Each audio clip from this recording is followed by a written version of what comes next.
دوستای عزیزم سلام، به پیج من خوش اومدید. امروز میخوام یه داستانی براتون تعریف کنم که شاید به حرف چیز بد و ترسناکی نباشه، اما اگر بخوای بهش عمیق فکر کنی و خودتو جای شخصیت اصلی داستانم بذاری، ممکنه از خودت هم وحشت کنی.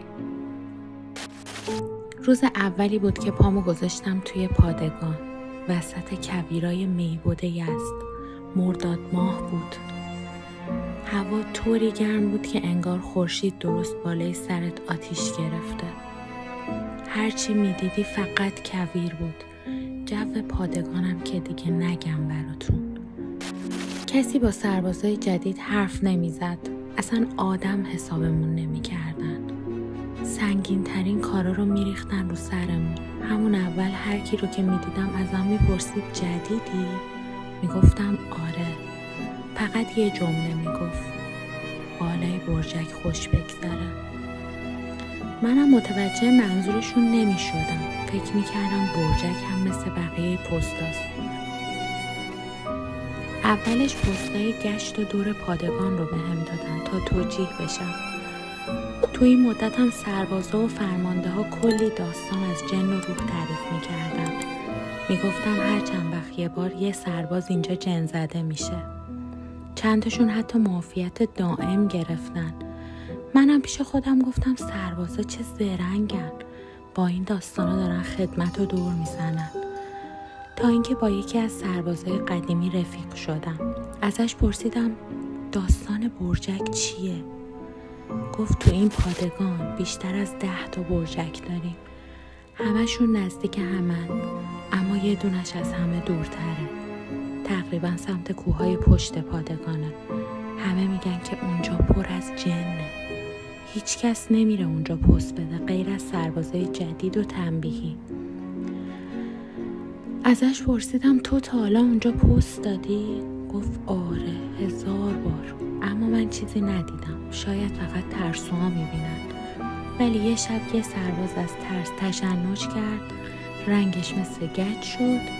زنگ زدن خانواده‌اش اومدن بردنش. خلاصه بعد از مدتی نوبت من شد که برم همون برجک لعنتی.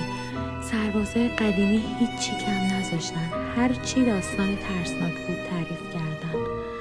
راستشو بخواین همش به خودم فوش میدادم که چرا اومدم خدمت. بالاخره ماشین رسید به برجک انقدر دور بود که باید با ماشین پستا رو عوض میکردن. بسم الله گفتم و رفتم بالا. همه چی با هم بود. بیسیم، اسلحه، یه فانوس کوچیکم همراهم بود. اولش چیزی نبود. یه ساعتی که گذشت دلشوره عجیبی گرفتم. همش خدا میکردم زودتر تموم بشه. داشتم با دوربین اطراف رو چک میکردم که دیدم یکی از سمت کوها داره میاد سمتم. اول فکر کردم گشته، اما نزدیکتر که شد دیدم یه پسر جوونه با لباس خاکستری درست مثل لباس خودمون. ترسیده بودم. دلم میخواست بهش شلیک کنم، ولی میترسیدم توهم باشه و دردسر درست کنم. انقدر اومد جلو که تونستم صورتشو ببینم. خون تو رگام خوش شد. خودم رو دیدم. خودم بودم.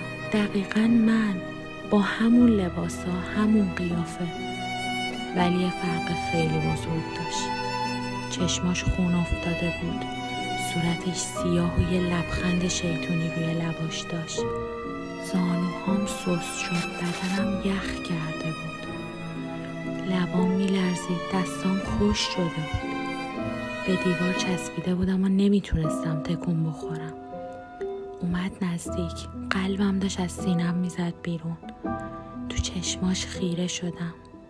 دیدم داره میاد بالا، درست مثل یه سایه.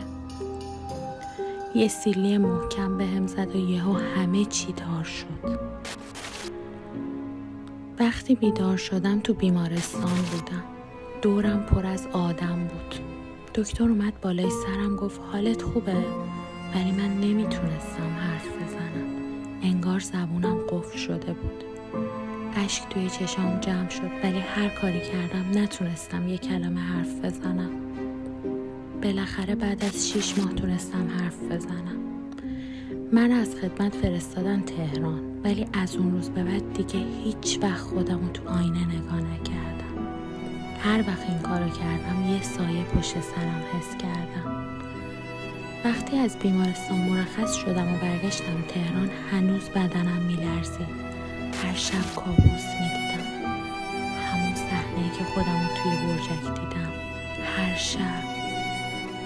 اولش فکر کردم با زمان همه چی بهتر میشه، ولی نه، هر روز بدتر میشد. شبا وقتی میخوابیدم حس میکردم یه نفر تو اتاقمه. صدای نفس کشیدنای سنگین، اما هیچ وقت نمیتونستم ببینمش. فقط میدونستم هست. از وقتی برگشتم حتی جرئت نکردم جلوی آینه وایسم. میترسیدم دوباره اون صورت رو ببینم. اما یه شب وقتی از خواب بیدار شدم و رفتم دستشویی، ناخودآگاه روبروی آینه وایسادم. لحظه‌ای که نگاهم به آینه افتاد یه چیز عجیبی دیدم.